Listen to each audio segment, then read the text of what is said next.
आखिर गीता पर ही शपथ क्यों दिलाई जाती है? आइए सुनते हैं इसके पीछे का रहस्य। भगवान श्री हरि मूर दैत्य का नाश करने के बाद बैकुंठ लोक में शेष शय्या पर आंखें मूंदे लेटे मन ही मन मुस्कुरा रहे थे। देवी लक्ष्मी उनकी चरण सेवा कर रही थी। भगवान को मन में ही मुस्कुराते देख देवी को कौतूहल हुआ।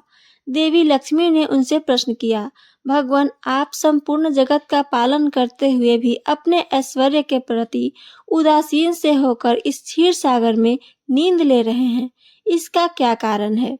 श्री हरि पुनः मुस्कुराए और अपनी मोहक मुस्कान बिखेरते हुए बोले, हे प्रिय, मैं नींद नहीं ले रहा बल्कि अपनी अंतर्दृष्टि से अपने उस तेज का साक्षात्कार कर रहा हूँ देवी, जिसका योगी अपनी दृष्टि से दर्शन कर लेते हैं। जिस शक्ति के अधीन यह समस्त संसार है, मैं जब भी उसका मन में दर्शन करता हूँ तब आपको ऐसा प्रतीत होता है कि मैं नींद में डूबा हूँ, परंतु ऐसा नहीं है।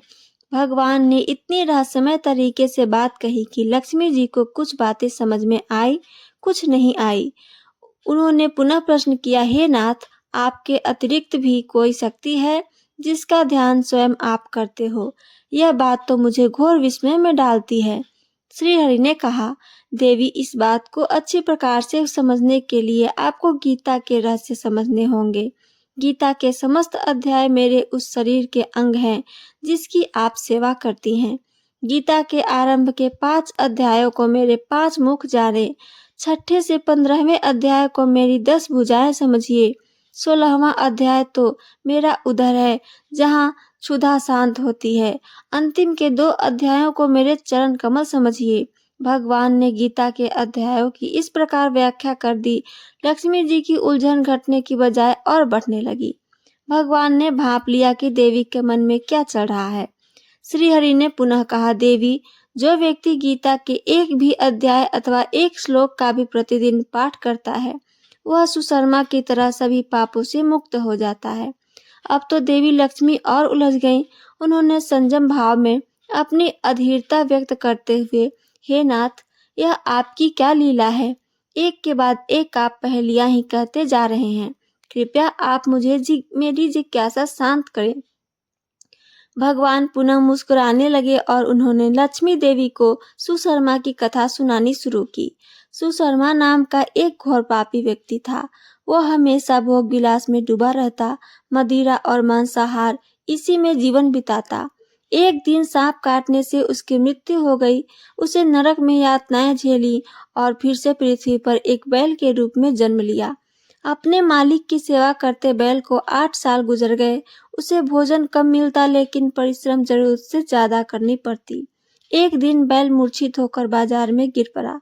बहुत से लोग जमा हो गए। वहां उपस्थित लोगों में से कुछ ने बैल का अगला जीवन सुधारने के लिए अपने अपने हिस्से का कुछ पुण्य दान करना शुरू किया। उस भीड़ में एक वेश्या भी खड़ी थी। उसे अपने पुण्य का पता नहीं था, फिर भी उसने कहा उसके जीवन में जो भी पुण्य रहा हो उसका अंश बैल को मिल जाए। बैल मरकर यमलोक पहुंचा। बैल के हिस्से में जमा पुण्य का हिसाब किताब होना शुरू हुआ तो एक बड़े आश्चर्य की बात हुई। ऐसा आश्चर्य की बात जिसके बारे में यदि धरती लोक पर किसी व्यक्ति को कहो तो विश्वास ही न करे। बैल के हिस्से में सर्वाधिक पुण्य उस वेश्या का दान किया हुआ था। उसी वेश्या के किए गए पुण्य के कारण बैल को नरक लोक से मुक्ति हो गई। इतना ही नहीं, उसी पुण्य फल से पृथ्वी लोक का भोग करने के लिए मानव रूप में जन्म देकर भेजा गया। उसके पुण्य इतने थे कि विधाता ने उससे पृथ्वी लोक पर जाने से पहले उसकी इच्छा भी पूछी। ऐसा सौभाग्य करोड़ों में से किसी किसी धर्मात्मा को ही मिलता है। इंसान के रूप में जाने से पहले बैल ने मांगा, हे परमात्मा, आप मुझे मानव रूप में पृथ्वी पर भेजने का जो उपकार कर रहे हैं उससे मैं धन्य हो गया हूँ। अब आपसे और क्या मांगू? बैल योनि में मेरा जन्म मेरे पूर्व के कर्मों के दंड स्वरूप ही हो रहा होगा, इसलिए मैं चाहता हूँ कि मनुष्य रूप में जाकर मैं उन कर्मों में न पड़ूं जो मेरा भावी भविष्य खराब करेंगे। मनुष्य रूप में इसकी आशंका सर्वाधिक है। परमात्मा ने पूछा, तो बताओ मैं तुम्हारा कैसे प्रिय करूं? अपनी एक इच्छा बताओ। उसने मांगा, मुझे बस वह क्षमता प्रदान करें कि मुझे पुनर्जन्म की समस्त बातें स्मरण रहे। उनका स्मरण करके मैं कर्मों से भटकने से स्वयं को रोक सकूंगा। बस इतनी सी कृपा और कर दें। परमात्मा ने उसकी इच्छा स्वीकार कर ली और उसे वह योग्यता प्रदान कर दी। पृथ्वी लोक पर आने के बाद उसे पूर्व जन्म स्मरण थे, इसलिए उसने सबसे पहले उपकार का फल चुकाने का निर्णय किया। पृथ्वी पर आकर उसने उस वेश्या को तलाशना शुरू किया जिसके पुण्य से उसे मुक्ति मिली थी। आखिरकार उसने उस वेश्या को खोज ही निकाला।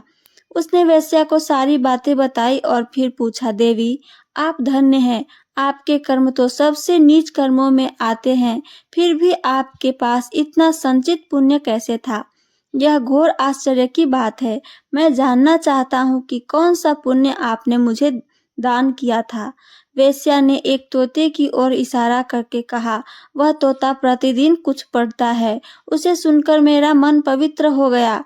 वही पुण्य मैंने तुम्हें दान कर दिया था।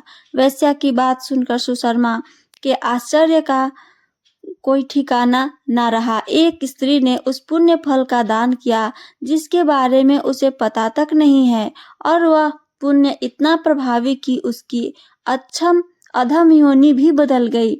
उसने तोते को आदर पूर्वक प्रणाम किया और उसके ज्ञान का रहस्य पूछा। तब तोते ने अपने पूर्व जन्म की कथा सुनाई। तोता बोला, पूर्व जन्म में मैं विद्वान होने के बावजूद अभिमानी था और सभी विद्वानों के प्रति ईर्ष्या करता था, उनका अपमान और अहित करता था। मरने के बाद मैं अनेकों लोकों में भटकता रहा। फिर मुझे तोते के रूप में जन्म मिला, लेकिन पुराने पाप के कारण बचपन में ही मेरे माता पिता की मृत्यु हो गई। मैं रास्ते में कहीं अचेत पड़ा था, तभी दैव योग से वहां से एक कुछ ऋषि मुनि गुजरे। मुझे इस अवस्था में देखकर उन्हें दया आई और मुनि मुझे साथ उठा लाए। आश्रम में लाकर मुझे एक पिंजरे में वहां रख दिया जहां विद्यार्थियों को शिक्षा दी जाती थी। मैंने वहां गीता का पूरा ज्ञान सीखा। सुनते सुनते गीता का प्रथम अध्याय मुझे कंठस्थ हो गया। इससे पहले मैं अन्य अध्याय सीख पाता कि पहेलिये ने वहां से चुराकर इस देवी को बेच दिया। मैं अपने स्वभाववश इनको प्रतिदिन गीता के श्लोक सुनाता रहता। वही पुण्य इन्होंने आपको दान किया और आप मानव स्वरूप में आए। श्री हरि ने लक्ष्मी जी से कहा, देवी जो गीता का प्रथम अध्याय पढ़ता या सुनता है उसे भव सागर पार करने में कोई कठिनाई नहीं होती। तो इस प्रकार भगवान ने श्रीमद् भगवत गीता के विभिन्न अध्यायों को अपने शरीर का अंग मानते हुए बताया है कि गीता में साक्षात उनका वास है। गीता को स्पर्श करने का अर्थ है आप श्री नारायण के अंगों का स्पर्श कर रहे हैं। भगवान का स्पर्श करने का सौगंध लेने के बाद कोई असत्य नहीं कहेगा। इसी विश्वास के साथ गीता को सौगंध दी जाती है। कर्म की व्याख्या करता सर्वश्रेष्ठ ग्रंथ है भगवत गीता, जो सिखाती है कि व्यवहार में मनुष्य का जीवन कैसे होना चाहिए। असत्य बोलने, लालच और मोह में पड़कर अपने निकटजनों को अनुचित सलाह देने और धर्म के विरुद्ध जाना मनुष्य का सिर्फ अपना ही नहीं बल्कि पूरे कुल के नाश का कारण हो जाता है। यह सब सिखाती है गीता। ऐसे ग्रंथ से उत्तम और क्या होगा न्याय और सौगंध के लिए साक्षी रखने को। तो ये थी मेरी आज की जानकारी। मेरी जानकारी आप सबको पसंद आई हो तो चैनल को सब्सक्राइब और वीडियो को लाइक करना ना भूलें। साथ साथ अपना कमेंट करके हमें जरूर बताएं। सुनने के लिए धन्यवाद। जय श्री कृष्णा। राधे राधे।